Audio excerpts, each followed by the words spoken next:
अस्सलाम वालेकुम। इस वीडियो में हम लोग बात करेंगे हमारे पास एम्पलीफायर की, सिंगल स्टेज एम्पलीफायर। अब एम्पलीफायर हमारे पास क्या करता है, सर्किट में आउटपुट वोल्टेज को एम्पलीफाई कर कर हमारे पास दिखा देता है। अब इस सर्किट को सॉल्व करने के लिए हमारे पास मॉडल्स बनाए जाते हैं। एक होता है हाइब्रिड पाई मॉडल, जिसको हम लोग सिंगल स्टेज मॉडल भी बोलते हैं, और हमारे पास दूसरा मॉडल जो होता है वो हमारे पास टी मॉडल होता है। अब कौन सा मॉडल बनाकर हमारे पास हम लोग सॉल्व करते हैं, ये डिपेंड करता है रेजिस्टेंस पर जो हमारे पास लगी हुई होती है आउटपुट पर, यानी कि सोर्स पर, एक्सटर्नल रेजिस्टेंस जिसको बोलते हैं।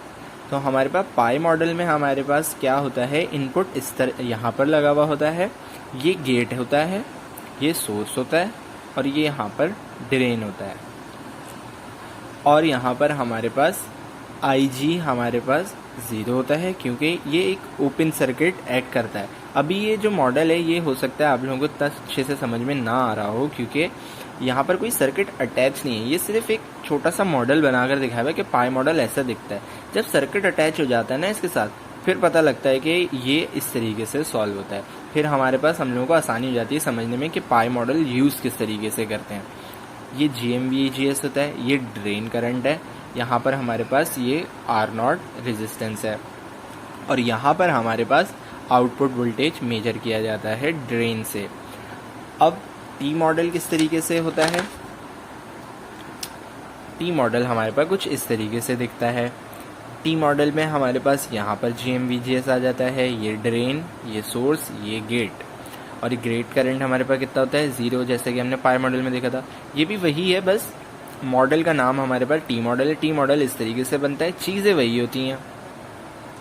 यहाँ पर हमारे पास VGS यहाँ पर होता है, GMVGS उसी तरीके से ऊपर लग जाएगा, और यहाँ पर गेट करंट वही 0 होता है, जैसे कि पहले भी यहाँ पर IG यहाँ पर 0 था। ये दो मॉडल हमारे पास होते हैं। अब जब तक मैं इसको सर्किट में लगा के दिखाऊंगा तब आप लोगों को अच्छे से समझ में आएगा। अब एक कॉमन सोर्स CS एम्पलीफायर हमारे पास गिवन है। ये यहाँ पर कोई क्वेश्चन हम लोग सॉल्व नहीं कर रहे हैं, अभी हम लोग सिर्फ ड्राइव करेंगे कि पाई मॉडल को यूज़ किस तरीके से करते हैं, पाई मॉडल को यूज़ करते हुए सर्किट किस तरीके से हम लोग सॉल्व कर सकते हैं। तो ये कोई क्वेश्चन नहीं, ये अभी सिर्फ डेरिवेशन होगी। तो कॉमन सोर्स CS एम्पलीफायर, यहाँ पर एम्पलीफायर है। अब ये कॉमन सोर्स कैसे है, ये कैसे पता लगेगा कि कॉमन सोर्स में हमारे पास क्या होता है, गेट पर ही इनपुट होता है, इनपुट तो हमेशा गेट पर ही रहता है। अब कॉमन सोर्स मतलब सोर्स हमारे पास ग्राउंड और आउटपुट ड्रेन पर आएगा। कॉमन सोर्स मतलब सोर्स ग्राउंड। इसके बाद होता है हमारे पास कॉमन ड्रेन। कॉमन ड्रेन मतलब ड्रेन ग्राउंड हो जाएगा और आउटपुट सोर्स पर आ जाएगा। बस इस तरीके से होता है। अब इस सर्किट में देखें, कॉमन सोर्स CS एम्पलीफायर हम लोगों को क्यों बोला गया है, क्योंकि हमारे पास आउटपुट हम लोग कहाँ से चेक करेंगे, यहाँ से, ड्रेन से, और आउटपुट में हम, और यहाँ पर जो VS है यानी कि सोर्स है, ये हमारे पास ग्राउंड हो जाएगी। लेकिन अभी ये प्रॉपर सर्किट है, पाई मॉडल में हम लोग इसको ग्राउंड कर देते हैं जब हम लोग AC एनालिसिस करते हैं। तो अब हम लोग चलेंगे हमारे AC एनालिसिस की तरफ। इस सर्किट का पहले AC मॉडल हम लोग बना लेंगे ताकि हम लोग को पाई मॉडल बनाने में आसानी हो जाए। तो AC मॉडल में हम लोग कैसे सॉल्व करेंगे, कॉमन सोर्स मैंने बता दिया, कॉमन ड्रेन मैंने बता दिया। अब यहाँ पर एक सर्किट, वही सेम सर्किट है बना हुआ। सबसे पहले AC एनालिसिस, उसी में हमारे पास पाई मॉडल आता है। अब पाई मॉडल इधर यूज़ होगा कि टी मॉडल, वो कैसे पता लगेगा, एक्सटर्नल रेजिस्टेंस हमारे पास नहीं लगी हुई, यहाँ पर कोई रेजिस्टेंस नहीं लगी हुई। अगर होती तो हम लोग टी मॉडल यूज़ करते। तो AC एनालिसिस के अंदर ही हमारे पास पाई मॉडल आ जाता है, जो उसको हम लोग और क्या बोलते हैं, स्मॉल सिग्नल मॉडल। तो AC एनालिसिस होगा मतलब AC इनपुट आ रहा है। तो AC एनालिसिस में हमारे पास क्या करते हैं, सबसे पहले DC वोल्टेज सोर्स क्या हो जाएंगी, ग्राउंड हो जाएंगी। अब ये इसमें DC वोल्टेज सोर्सेस क्या है, VDD और VSS, ड्रेन का वोल्टेज जो आ रहा है और VSS जो आ रहा है, ये सप्लाई वोल्टेज कहलाता है। तो VDD भी ग्राउंड कर देंगे और VSS भी ग्राउंड कर देंगे। VDD भी ग्राउंड कर दिया, VSS भी ग्राउंड कर दिया। DC current source will be open circuit. ये जो करंट सोर्स है, यहाँ पर कोई करंट हमारे पास नहीं होगा, तो इस सोर्स को हम लोग हटा देंगे। इस सोर्स को हटा दिया तो यहाँ पर हमारे पास सिर्फ एक लाइन आ जाएगी। अब capacitors will be short circuit, capacitors हमारे पास क्या हो जाएंगे, शॉर्ट सर्किट, मतलब इसको कनेक्ट कर देंगे, इसको भी कनेक्ट कर देंगे, तो कैपेसिटर्स को भी मैंने कनेक्ट कर दिया। अब ये बन गया हमारे पास एसी एनालिसिस, एसी मॉडल। अब इसका हम लोग पाई मॉडल बनाएंगे, क्योंकि एक्सटर्नल रेजिस्टेंस लगी हुई नहीं है, स्मॉल सिग्नल मॉडल भी बोलते हैं और पाई मॉडल भी बोलते हैं। अब सबसे पहले देखें VSIG और RSIG, मतलब V सिग्नल और RSI सिग्नल, रेजिस्टेंस सिग्नल। अब ये जो RSIG है ये हमने कोई अलग से नहीं लगाई, ये हमारे पास जो इनपुट का सिग्नल दे रहे हैं उसकी वजह से जो रेजिस्टेंस है ये वो है, कोई अलग से रेजिस्टेंस हमने नहीं लगाई हुई RSIG। तो सबसे पहले क्या करेंगे, लेफ्ट हैंड साइड से सबसे पहले VSIG आ गया, RSIG आ गया, उसके बाद हमारे पास RGB लगा हुआ था तो हमने RGB लगा दिया। अब उसके बाद RG के बाद हम लोग देखें MOSFET लगा हुआ है। अब MOSFET का पाई मॉडल बनता है, MOSFET आ गया तो यहाँ से हमारे पास पाई मॉडल हम लोग बना देंगे। तो ये आ गया गेट। अब यहाँ से पाई मॉडल हम लोगों को बनाना है, तो पाई मॉडल बनाने के लिए हम लोग क्या करते हैं, ये ओपन सर्किट होता है, प्लस माइनस इधर का जो वोल्टेज होता है वो VGS के बराबर होता है, और सोर्स हमारे पास ग्राउंड हो गई थी तो हमने ग्राउंड लगा दिया, और इधर GM-VGS, ID इस तरफ होता है, डायरेक्शन ये होती है, और R0 हमारे पास इसके साथ होता है। और ये RD कौन सा है, RD हमारे पास ये वो रेजिस्टेंस है जो हमारे पास ड्रेन पर लगा हुआ है RD, और RL जो वो है जो हमारे पास लोड पर रेजिस्टेंस लगी हुई है, तो RL लगा दिया। अब ये जो R0 है ये इसके साथ कनेक्ट होता है, लेकिन RD नीचे से कनेक्ट नहीं है क्योंकि ड्रेन रेजिस्टेंस हो हमारे पास इधर, यहाँ पर ड्रेन रेजिस्टेंस हमने क्या कर दिया था, ग्राउंड कर दिया था ना, तो ग्राउंड, और यहाँ पर भी ग्राउंड, तो सिर्फ R0 इसके साथ कनेक्ट होता है नीचे से और ऊपर से भी, लेकिन RD हमारे पास यहाँ पर आपस में कनेक्ट नहीं होते। अब ये बन गया हमारे पास स्मॉल सिग्नल मॉडल, जिसको हम लोग हाइब्रिड पाई मॉडल भी बोलते हैं। अब इसमें से हम लोगों को निकालना क्या होता है, input resistance, out voltage gain, और यहाँ पर हमारे पास वोल्टेज गेन दोनों निकालेंगे, A और G दोनों। अब यहाँ पर Rin कैसे पता लगेगा, Rin यहाँ पर हम लोग देखें, ये जो RSIG थी, इनपुट पे जो रेजिस्टेंस लगी हुई होती है वो हमारे पास इनपुट रेजिस्टेंस कहलाती है।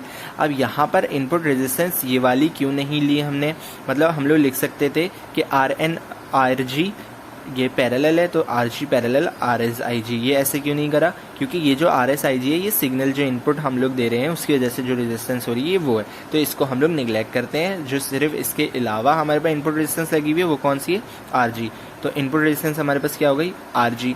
इसी तरीके से R आउट में हम लोग जो लोड रेजिस्टेंस होती है वो हम लोग निगलेक्ट करते हैं, क्योंकि यहाँ से हम लोग आउटपुट वोल्टेज ले रहे होते हैं जो हम लोग V0 होता है, तो R आउट जो होगा वो यहाँ से कैलकुलेट होगा, R आउट, आउटपुट रेजिस्टेंस यहाँ से कैलकुलेट होगा, क्या होगा, R0 parallel RD, RD parallel R0, क्योंकि ये दोनों पैरेलल है, R आउट भी आ गया, R0 पैरेलल RD।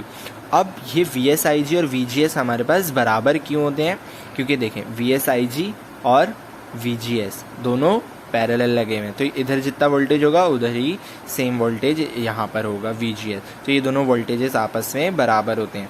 अब ये यहाँ पर वोल्टेज गेन का फॉर्मूला क्या है, V0 अपॉन VI।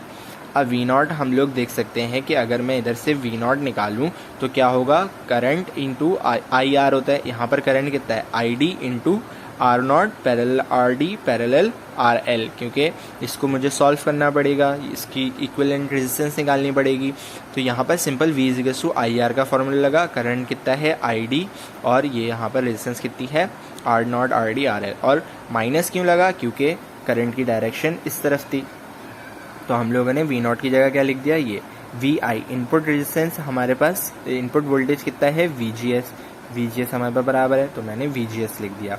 अब ID हमारे पास किसके बराबर है, GM-VGS, कैसे, क्योंकि ये देखें ID इसके बराबर आ रहा है GM-VGS, ये करंट ID आ रहा है, तो ID किसके बराबर है, GM-VGS, तो GM-VGS लिख दिया। तो अब हमने ID की जगह GM-VGS लिख दिया, VGS से VGS कैंसिल हो गया, तो हमारे पास वोल्टेज गेन कितना है, माइनस का GM R0 parallel RD parallel to RL, इसको हम लोग बोलते हैं पार्शियल वोल्टेज गेन, AV जो होता है पार्शियल वोल्टेज गेन, और जो हमारे पास वोल्टेज गेन होता है उसको हम लोग GV बोलेंगे, वो भी हम लोग निकाल देते हैं। तो AV निकाल लिया, अब हम लोग चलेंगे GV की तरफ। तो GV निकालने के लिए हम लोग सिर्फ ये वाला यहाँ तक का सर्किट देखते हैं और हम लोग निकाल लेंगे, क्योंकि उसका फॉर्मूला हमारे पास क्या होता है, V nought upon V signal, जो हमारे पास इनपुट सिग्नल होता है। तो यहाँ पर वी सिग्नल RSIG और RG इंटू VN, क्योंकि यहाँ पर जो वोल्टेज है वो हमारे पास वी इनपुट है, यही वाला वोल्टेज है, तो हम लोग ने वी इनपुट लिख दिया। अब वी इन निकालने के लिए हम लोग क्या करेंगे, आर इन, क्योंकि ये RG RN है के बराबर, मतलब यहाँ पर हमने जो इनपुट रेजिस्टेंस निकाला था ना वो RG था, तो हम लोगों ने लिख दिया आर इन, यहाँ पर voltage divider rule, R in plus RSIG multiply by VSIG, voltage के साथ जो मल्टीप्लाई हो रहा होता है वोल्टेज वो उधर लिखते हैं। ये इक्वेशन हो गई 1। और हम लोगों को जो हम लोगों ने पहले इक्वेशन निकाली है वो हम लोगों को पता है क्या है, V nought is equals to minus का GM/VGS R nought parallel to RD parallel to RL। अब VGS की जगह हम लोग क्या लिख सकते हैं, ये पूरी टर्म, क्योंकि VGS बराबर है V इन के, मैंने किधर बताया था, VSIG बराबर है VGS के, और VSIG किसके बराबर होता है, V इनपुट के, क्योंकि इनपुट में तो VSIG लिखा हुआ है। तो VGS की जगह हम लोग ये पूरी टर्म लिख देंगे, मैंने यहाँ पर ये पूरी टर्म लिख दी, और ये VSIG ये वाला आ गया। अब VSIG तो V इनपुट के बराबर है, VSIG मैं इधर ले जाऊँगा V नॉट के नीचे, तो V nought divide by VSIG हमारे पास किसके बराबर आ गया, minus GM RN divide by RN plus RSIG into R nought parallel to RD parallel to RL।